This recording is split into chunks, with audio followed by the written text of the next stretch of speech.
Sa kabila ng lookout bulletin order, hindi raw tatakas ang mag-asawang Diskaya. Hindi rin daw dapat bigyan ng malisya ang viral pictures nila kasama ang ilang politiko. Narito ang report ni Mon Gualvez.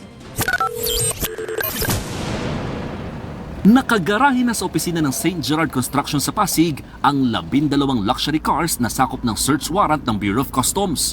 Pagmamay-ari yan ng mag-asawang Curly at Sara Diskaya na isa sa nakakuha ng pinakamaraming flood control project sa pamahalaan. Sa kabila ng mga pagdududa, lehitimo raw ang mga yan. Lahat po locally purchased po. At lahat po nakarehistro yung 12 luxury cars. Hindi po irirehistro yan ng LTO kung meron pong tax due. Posibleng abutin ng isang linggo ang verification process ng Bureau of Customs. Nakahanda nga rin ang pamilya Diskaya na ilabas ang 16 pa nilang luxury vehicle kung ipag-uutos ng korte.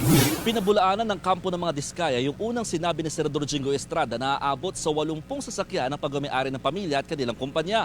Posible raw kasing hindi pa nitatransfer sa bagong may-ari yung ilang sasakyang na ibenta na nila noon.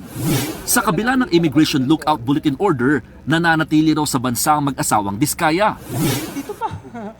Masaya nga sila kahapon eh. Sweet-sweet nga nila kahapon eh. Baka kaasa po kayo dyan, hindi ho yan tatakbo.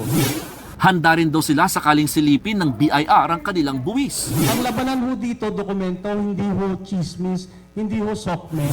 Nagva-viral din ngayon ang mga litrato ng mag-asawang Diskaya kasama ang ilang politiko.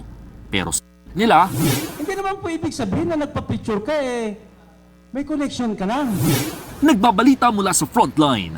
Mon Gualvez, News 5.